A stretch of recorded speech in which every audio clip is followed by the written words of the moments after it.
जय हिंद। स्वागत है एक बार फिर से आप सभी का जेपी व गोल्डन स्टडी यूट्यूब चैनल में। दोस्तों कुछ विलम्ब हुआ है टेक्निकल प्रॉब्लम के कारण, तो वो अब सही हो चुका है। तो चलिए एक बार फिर से हम लोग आ गए हैं 10th हिंदी गद्य खंड गोधली भाग 2। इसमें से पाठ संख्या 4 हजारी प्रसाद द्विवेदी नाखून क्यों बढ़ते हैं पढ़ेंगे, और इसमें जो भी इम्पोर्टेंट प्रश्न हैं उन्हें पढ़ेंगे यदि आप इस पाठ को पढ़ लिए हैं, जो आने वाली परीक्षाओं के लिए बहुत ही इम्पोर्टेंट है। तो चलिए दोस्तों शुरू करते हैं। क्या है? हजारी प्रसाद द्विवेदी नाखून क्यों बढ़ते हैं, यानी नाखून क्यों बढ़ते हैं, इस शीर्षक के लेखक राइटर हजारी प्रसाद द्विवेदी हैं। और नाखून क्यों बढ़ते हैं इसकी विधा पूछे तो विधा में है ललित निबंध। क्या है? ललित निबंध। लेखक के बारे में चलिए जानते हैं, या उसका परिचय। नाम क्या है इसका पूरा? आचार्य हजारी प्रसाद द्विवेदी। जन्म कब हुआ था? सन 1907 ईस्वी में। सन 1907 ईस्वी में इनका जन्म हुआ। कहाँ पे, यानी स्थान आरत दुबे का छपड़ा, बलिया, उत्तर प्रदेश। स्थान कहाँ है? आरत दुबे का छपड़ा, बलिया, जो उत्तर प्रदेश में है। पिता का नाम श्री अनमोल द्विवेदी, माता का नाम श्रीमती ज्योतिषमती। माता का नाम श्रीमती ज्योतिषमती। निधन हुआ 1979 में दिल्ली में। अब कुछ पॉइंट को देखते हैं। कुछ बिंदुएं इस प्रकार हैं, जैसे कि द्विवेदी जी की प्रमुख रचनाएं देखिए। अशोक के फूल, कल्पलता, विचार और वितर्क, कुटज, विचार प्रवाह, आलोक पर्व, प्राचीन भारत के कलात्मक विनोद, बाणभट्ट की आत्मकथा, चारू चंद्रलेख, पुनर्नवा, अनामदास का पोथा आदि। ये सब क्या हैं? ये द्विवेदी जी की प्रमुख रचनाएं हैं, यानी उनके द्वारा ये सब रचित हैं। आगे देखिए, अगला जो पॉइंट है ये बहुत इम्पोर्टेंट है दोस्तों। द्विवेदी जी को आलोक पर्व जो रचना है उस पर साहित्य अकादमी पुरस्कार, भारत सरकार द्वारा पद्म भूषण सम्मान एवं लखनऊ विश्वविद्यालय द्वारा डिलीट की उपाधि मिली। ये पॉइंट बहुत ही इम्पोर्टेंट है दोस्तों। अब हम लोग आगे बढ़ते हैं फ्रेंड्स। आगे बढ़ने से पहले आपको जो बिंदुएं बताई गई हैं उन्हें याद रखें। हो सकता है उनसे वस्तुनिष्ठ प्रश्न पूछे जाए। अब पाठ के साथ क्वेश्चन है दोस्तों, नाखून क्यों बढ़ते हैं? यह प्रश्न लेखक के आगे कैसे उपस्थित हुआ? प्रश्न नंबर 1 है। इसका उत्तर है कि नाखून क्यों बढ़ते हैं, यह प्रश्न लेखक के आगे लेखक की छोटी पुत्री ने उपस्थित किया। प्रश्न नंबर 2, बढ़ते नाखून द्वारा प्रकृति मनुष्य को क्या याद दिलाती है? उत्तर है, बढ़ते नाखूनों द्वारा प्रकृति मनुष्य को यह याद दिलाती है कि मनुष्य कभी लाख वर्ष पूर्व नख दंतावलंबी था, पशुत्व भाव को प्राप्त किए हुए था, नखों के द्वारा ही प्रतिद्वंद्वियों को पछाड़ता था, नख कट जाने पर उसको डांट पड़ता होगा इत्यादि। दोस्तों यदि आप इस प्रकार के क्वेश्चन का आंसर चाहते हैं तो वीडियोज़ को इस तरह से आप रोक करके स्क्रीनशॉट ले लें। आगे बढ़ते हैं, और वीडियो पसंद आए तो चैनल को सब्सक्राइब ज़रूर करें। प्रश्न नंबर 3 है, लेखक द्वारा नाखूनों को अस्त्र के रूप में देखना कहाँ तक संगत है? उत्तर देखिए, जो हथियार होता है वही अस्त्र होता है। कुछ लाख वर्ष पूर्व मनुष्य को नाखून की ज़रूरत थी। वनमानुष के समान मनुष्य के लिए नाखून अस्त्र था।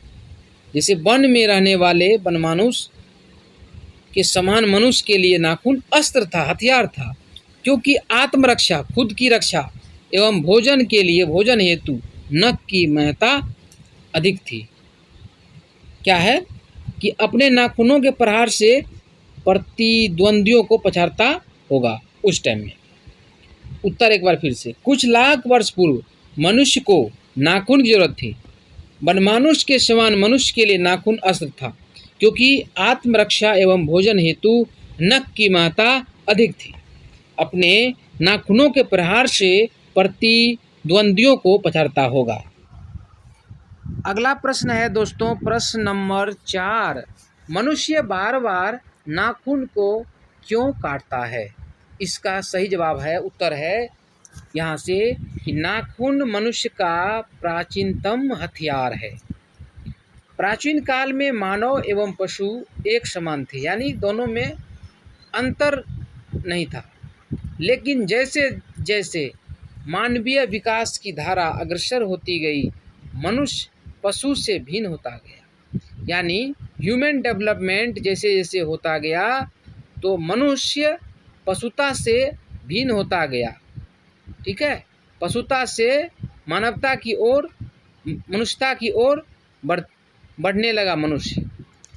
उत्तर है नाखून मनुष्य का प्राचीनतम हथियार है।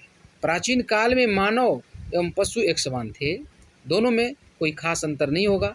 लेकिन जैसे जैसे मानवीय विकास की धारा अग्रसर होती गई, मनुष्य पशु से भिन्न होता गया। ये प्रश्न नंबर 5 है। सुकुमार विनोदों के लिए नाखून को उपयोग में लाना मनुष्य ने कैसे शुरू किया? लेखक ने इस संबंध में क्या बताया? उत्तर है, लेखक का कहना है कि कुछ हजार वर्ष पूर्व मनुष्य ने नाखून को सुकुमार विनोदों के लिए उपयोग में लाना शुरू किया था। विलासी प्रवृत्ति के मनुष्यों ने नाखून को खूब सजाकर, काट छाँट कर सुंदर और आकर्षक बनाते थे। लेखक ने इस संबंध में यह भी कहा है कि उस समय लोग अपने नाखून को मोम से चिकना करते थे, नाखून को आलता से रंगते थे। आज भी मनुष्य आलता से नाखून को रंगता है। उत्तर एक बार फिर से, लेखक का कहना है कि कुछ हजार वर्ष पूर्व मनुष्य ने नाखून को सुकुमार विनोदों के लिए उपयोग में लाना शुरू किया था। विलासी प्रवृत्ति के मनुष्यों ने नाखून को खूब सजाकर, काट छाँट कर सुंदर और आकर्षक बनाते थे। लेखक ने इस संबंध में यह भी कहा है कि उस समय लोग अपने नाखून को मोम से चिकना करते थे, नाखून को आलता से रंगते थे। अगला प्रश्न है 6 नंबर का, नख बढ़ाना और उन्हें काटना कैसे मनुष्य की सहजात वृत्तियां हैं, इनका क्या अभिप्राय है? देखिए क्या कह रहा है प्रश्न। नाखून बढ़ाना, नख बढ़ाना और उन्हें काटना कैसे मनुष्य की सहजात वृत्तियां हैं, इनका क्या अभिप्राय है? उत्तर, मानव शरीर में कुछ सहजात वृत्तियां होती रहती हैं, जैसे नाखून का बढ़ना, केश का बढ़ना आदि। उसी प्रकार नाखून को बढ़ाना और उन्हें काटना भी मनुष्य की सहजात वृत्तियां हैं। उत्तर एक बार फिर से, मानव शरीर में कुछ सहजात वृत्तियां होती रहती हैं, जैसे नाखून का बढ़ना, केश का बढ़ना आदि। उसी प्रकार नाखून को बढ़ाना और उन्हें काटना भी मनुष्य की सहजात वृत्तियां हैं।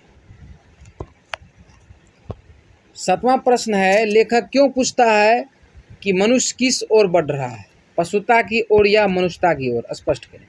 उत्तर, लेखक के अनुसार इस विचारात्मक प्रश्न पर अध्ययन करने से पता चलता है कि मनुष्य पशुता की ओर बढ़ रहा है। मनुष्य में बंदूक, पिस्तौल, बम से लेकर नए नए महाविनाशकारी अस्त्र शस्त्र को रखने की प्रवृत्ति बढ़ रही है। उत्तर एक बार फिर से है, लेखक के अनुसार इस विचारात्मक प्रश्न पर अध्ययन करने से पता चलता है कि मनुष्य पशुता की ओर बढ़ रहा है। मनुष्य में बंदूक, पिस्तौल, बम से लेकर नए नए महाविनाशकारी अस्त्र शस्त्र को रखने की प्रवृत्ति बढ़ रही है। यानी वो मनुष्यता की ओर न जाकर पशुता की ओर अग्रसर है, आधुनिक मनुष्य भी। क्वेश्चन नंबर 8, स्वाधीनता शब्द की सार्थकता लेखक क्या बताता है?